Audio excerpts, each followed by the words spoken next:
समास। सम उपसर्ग पूर्वक अस धातु से घन प्रत्यय लगाने पर समास शब्द व्युत्पन्न होता है। इसका अर्थ संक्षिप्तीकरण है। समास की परिभाषा: दो या दो से अधिक शब्दों के मेल से बने हुए स्वतंत्र शब्द को समास कहते हैं। समास का अर्थ संक्षेप होता है, अतः संक्षिप्त करना ही समास कहलाता है। अब समास विग्रह: जब समास पद के शब्दों को अलग अलग करके उसमें विभक्ति को जोड़ देते हैं तो उसे समस्त पद का विग्रह करना कहते हैं। संस्कृत में समास 6 प्रकार के माने गए हैं। पहला है अव्ययीभाव समास, तत्पुरुष समास, कर्मधारय समास, द्विगु समास, द्वंद्व समास, बहुव्रीहि समास।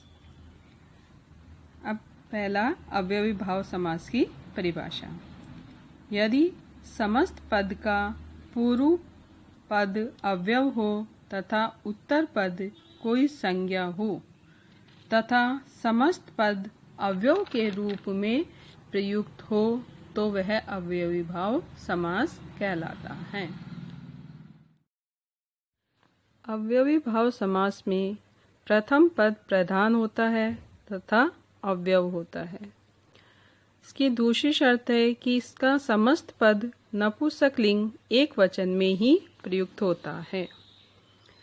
नंबर 3, उत्तर अर्थात बाद वाला पद में आवश्यक विभक्ति लगाकर उसके बाद पूर्व पद अर्थात पहले वाले पद जो कि अव्यव होता है उसका अर्थ लिखा जाता है।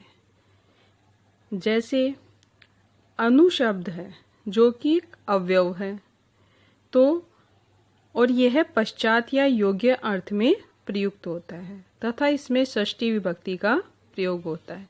जैसे उदाहरण देखेंगे हम अनुरथम। अब इसमें हम अनु है इसका अर्थ पश्चात लगाएंगे।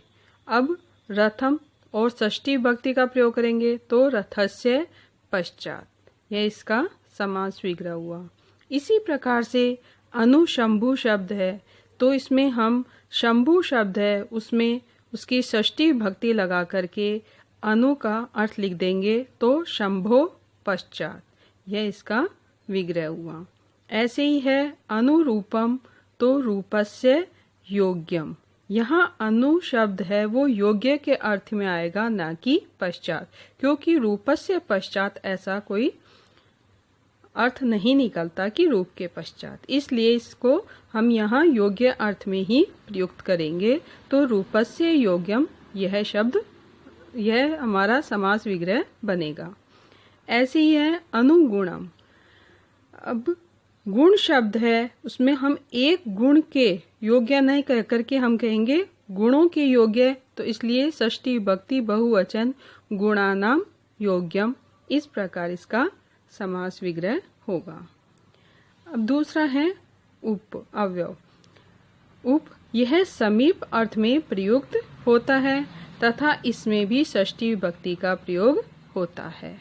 जैसे उपगंगम शब्द है तो इसमें गंगा शब्द में हमने षष्ठी विभक्ति लगाई और उप का अर्थ है समीप, तो गंगायाः समीपम, यानी गंगा के समीप या पास।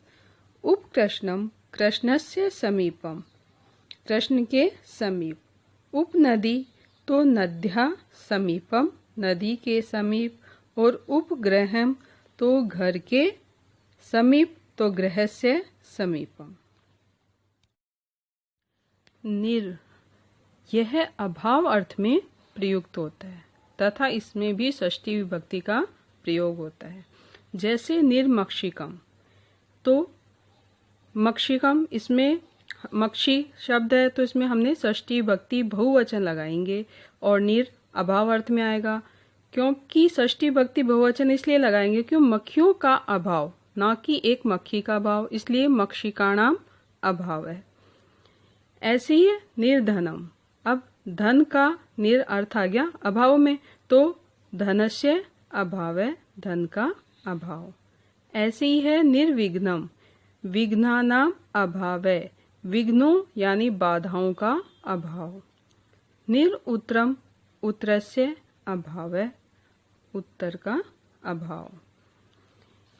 अब है प्रति।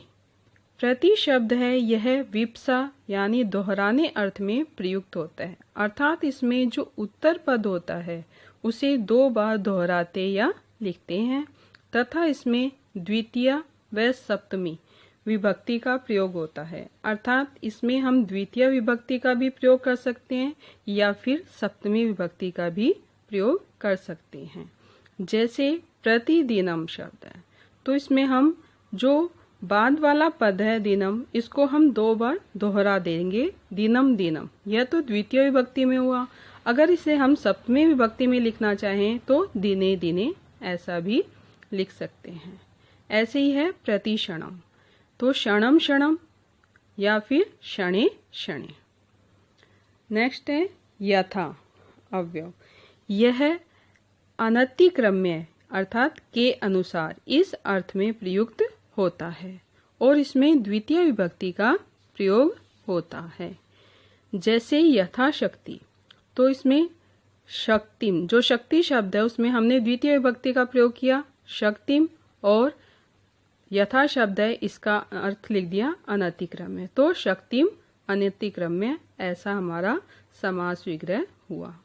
यथा पूर्वम, तो पूर्वम अनतिक्रम्य अर्थात पहले के अनुसार। अब है सह, यह सहित अर्थ में प्रयुक्त होता है तथा इसमें तृतीय विभक्ति का प्रयोग होता है।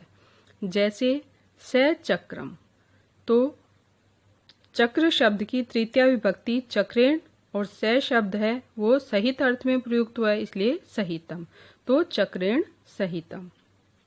इसी प्रकार से धर्मम, तो धर्म की तृतीय विभक्ति धर्मेण और स का अर्थ लग गया सहितम, तो धर्मेण सहितम अर्थात धर्म के साथ। ये हमारा इसका समास विग्रह हुआ।